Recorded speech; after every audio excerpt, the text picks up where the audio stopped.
My favourite, a knight's castle. Oh, what's not to love about this 8x8 statement piece? A good night out. Okay, so this is the knight's castle card. My favourite card kit from this this magazine. I just adore this card kit. I've made this so many times already. Recently it was Father's Day, and my father is a very big fan of a well-known TV programme that features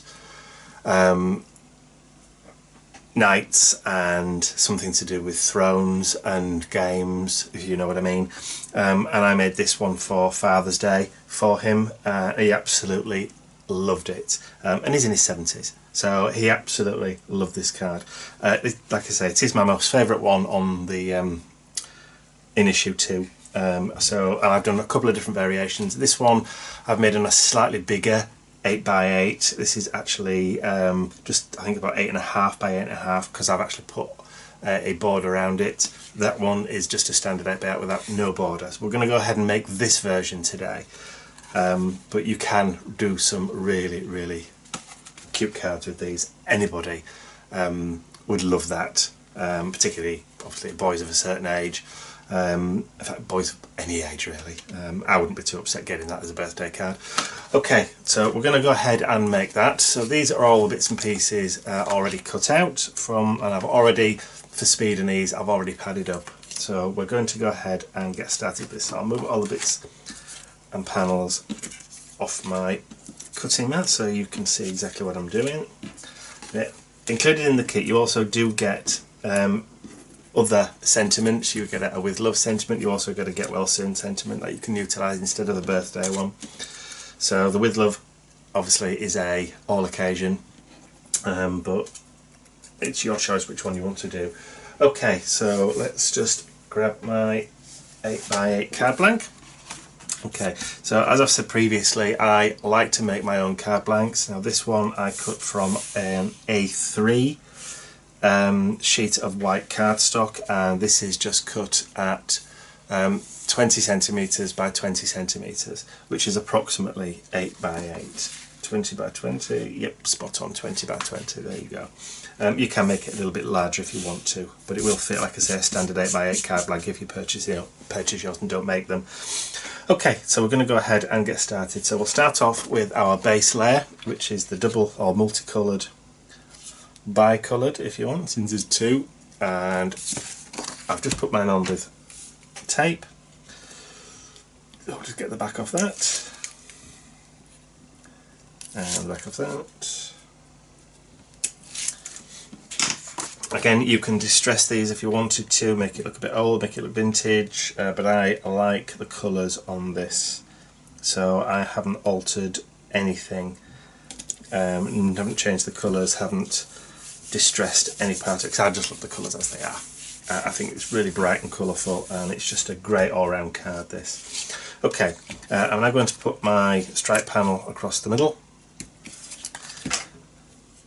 Again, just done with tape. You can use wet glue if you're wanting to add that little bit of extra movement. So I'm just going to lay that down there and then line this up on my mat so that I make sure I use the grid on my mat to line it up. So I'm going to line it, that line there, just helps. Perfect. Super duper. Okay, now before I go and stick this, I've padded this up, as you can see, because I want to actually start getting my dimension on the card there. But before I stick it down, what I've done is I've actually taken a craft knife and a ruler, and I've just cut a small slit down that side there. You can see. Now that's so that I can attach my birthday sentiments. I've added a little bit of tape on there already, so I can actually slide them in so it looks as though that they're actually tucked in behind the top, because that's all one image. It looks like there's two, but it isn't, it's just one. So I can use that line there to give it like a faux layered effect, but literally it's just cut through on a strip. So I'm going to add those in first before I put the card down. Take that off, and then I've lost my happy. There we are. I have lost my happy. That sounds so miserable. Okay, take that off. Cool. So put the top one in first, and then level it. Make sure it's straight.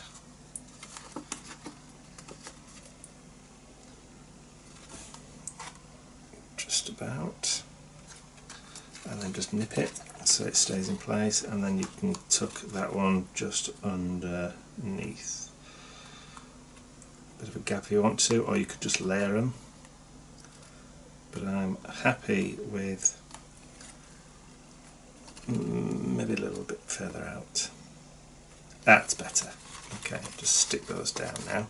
So they're not going to go anywhere. So I can then place that on my card, just like that.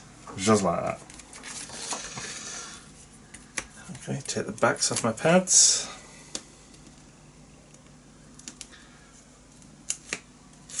The larger pads are very good for larger areas, or you could use foam tape like I've got there, but for this one I don't really think I needed that, so it doesn't take too long to get the pads off. It's actually quite strong. These are pads that I bought from a local retail park. They're actually photo pads made by a company that do instant photos. Brilliant. So I'll just add that, lining the lines up. Lining the lines up, that sounds good, doesn't it? Just bring that down so you can see it more in shot. Okay, am I happy? Yes. Right, down it goes. Okay, we're nearly there. Okay, so we're now going to add our little knight. So there's lots of little foam pads on the back here because it's in an irregular shape. I just wanted to make sure that I'd got it stable, because there's nothing worse than finding bits of your decoupage layers drooping. So adding a bit of stability to the back of them really does help when you're getting your nails caught in there. And it doesn't take long to do. I like to use large foam pads, and then I can cut them down to whatever size that I need, like for small fiddly areas like this. That way I don't have to buy lots of different sizes, but the larger ones cut down, whereas if you're wanting to use smaller ones and you've got a larger area, you tend to use in loads and loads and loads. Now I'm going to position my knight there, so you've got 1 foot on the green backing paper and 1 foot actually on the castle picture. So it looks like he's actually stepping out of it, and then just pop him down like so. He's so cute. Okay, layer number 2 without the cloak. So this time, again, now I try and put my foam pad in the same place on each of the layers so that the foam layers all match up, so that's where you get your stability. So in the middle of his head there, in the middle of his head there, so it will be more stable, and you've not got foam pads in areas where there isn't anything underneath, so it won't squash. Particularly if you're sending this through the post, you'll want to make sure that it is quite stable. It is quite a big card, but I know postage is a consideration for a lot of people these days. As we all know, money is hard to come by, and we can do without wasting it on excess postage. Okay, so I'm going to line this up. So I'm going to line it up first from his feet. So just place it over the top, because normally if you get it right in one place, the rest will just fall into place. There you go. Down there. Brilliant. Okay, and the final layer, which is just his head, just has the one large pad on the back. I'll be able to line that up using the hinges on his helmet. And down we go. Brilliant. Now, no knight's castle or medieval castle would be complete without its own resident dragon. Usually the queen. But we've got one here. So we can just pop that in and just add that, so you can put it wherever you want to, really. But I like it just there. So I'm going to just drop that down. Happy with that. Put the pressure on. And there we go. Now, to finish off, now obviously a knight's armour does shine. Now, I don't know whether you can see that. I've added glossy accents to his eyes and certain parts of his armour. I've not done all of it because I think that'd be a bit too much. So I'm going to add it to his visor, a little bit onto his shield, and just on certain accents on his legs, and of course it has to go on his sword. And I'm going to add a little bit onto his eyes as well because they're quite big and cute. And then also on the dragon, I'm going to add a little bit just on the dragon's eye, like that. So again, out with the glossy accents. Now I'm going to start from the top and work my way down this way so that I don't smudge anything. So I add a little bit of glossy accents there on his visor, there, and then I'm just going to draw the line with the glossy accents, allow it to find its own level. Great thing about glossy accents is once it's down, it stays down, and then you can just go back and fill in. Now the trick with glossy accents is not to shake the bottle up, because otherwise you get bubbles in it, but if you get one, there you go. I've got air in the bottle. There we go. And then just fill in the area. That way you get a nice even coating. That looks good. Okay, I'll just add it to his eyes. The glossy accents goes on with a slight milky sheen to it, but when it dries completely clear and goes very hard, so it's a very good glaze.